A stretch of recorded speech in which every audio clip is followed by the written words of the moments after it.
उत्तर पूर्वी दिल्ली लोकसभा सीट से कांग्रेस के उम्मीदवार कन्हैया कुमार ने दिल्ली के मुख्यमंत्री अरविंद केजरीवाल की पत्नी सुनीता केजरीवाल से मुलाकात की। इस मुलाकात के बाद माना जा रहा है कि सुनीता केजरीवाल कन्हैया कुमार के पक्ष में भी चुनाव प्रचार कर सकती है। सुनीता केजरीवाल से मुलाकात को कन्हैया कुमार ने आत्मीय मुलाकात बताया। उन्होंने कहा कि देश में अभी जो परिस्थिति है, जिस तरह से तानाशाही चल रही है, किसी को भी पकड़कर बिना वजह जेल में बंद किया जा रहा है। इस तानाशाही के खिलाफ हम पिछले कई सालों से लड़ रहे हैं। तानाशाही के खिलाफ इस लड़ाई में हम सब एकजुट हैं।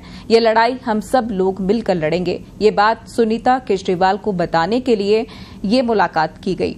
और क्या कुछ कहा कन्हैया ने, आइए आपको दिखाते हैं। तो राजनीतिक भाषा में इसको शिष्टाचार मुलाकात कहते हैं, लेकिन मैं व्यक्तिगत तौर पे समझता हूं कि ये हमारा एक आत्मीय मुलाकात थी, इस लिहाज से कि ये देश में जो परिस्थिति है अभी, जिस तरह से तानाशाही चल रही है, किसी को भी पकड़ करके बिला वजह जेल में बंद कर देना, इस तानाशाही के खिलाफ हम लोग पिछले कई सालों से लड़ रहे हैं और तानाशाही के खिलाफ इस लड़ाई में हम सब एकजुट हैं।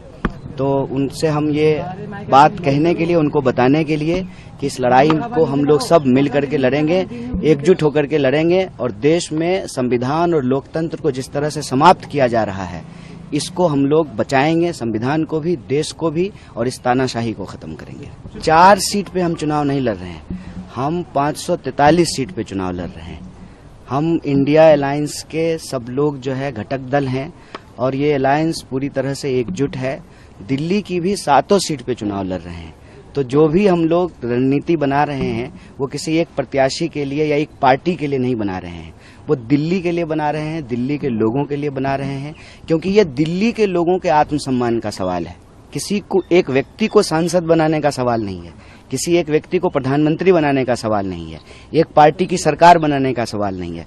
सवाल है कि दिल्ली के लोगों को जिस तरह से अपमानित किया जा रहा है, जिस तरह से दिल्ली में तानाशाही चल रही है, जिस तरह से सीएम साहब को पकड़ करके जेल में डाल दिया गया है, इस तानाशाही के खिलाफ और दिल्ली के अधिकारों पे जो रोज बरोज हमले हुए, जिस तरह से सुप्रीम कोर्ट के डिसीजन को ऑर्डिनेंस के तहत बदला गया, जिस तरीके से बार बार विकास के कार्यों को अटकाने की कोशिश की जाती है एडमिनिस्ट्रेटिव तरीके से, और अंततः कई नेताओं को पकड़ करके चुनाव के बीच में जो जेल में डाला गया है, मैं समझता हूं कि ये दिल्ली के लोगों को अपमानित किया जा रहा है।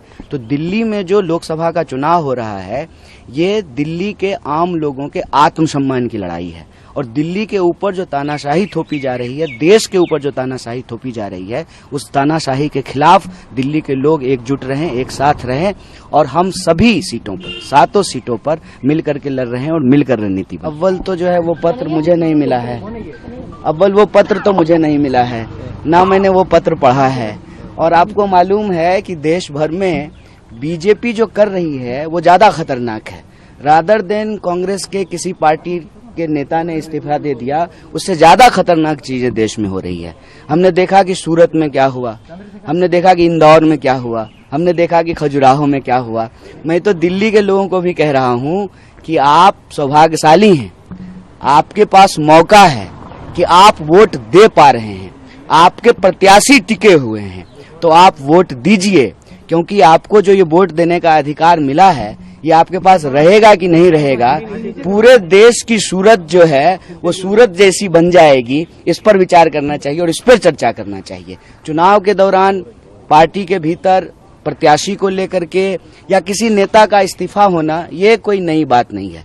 नई बात ये है कि प्रत्याशियों को डरा के, धमका के बिठा देना, प्रत्याशियों को अपने साथ मिला लेना और चुनाव ही नहीं होने देना, ये ज्यादा खतरनाक बात है।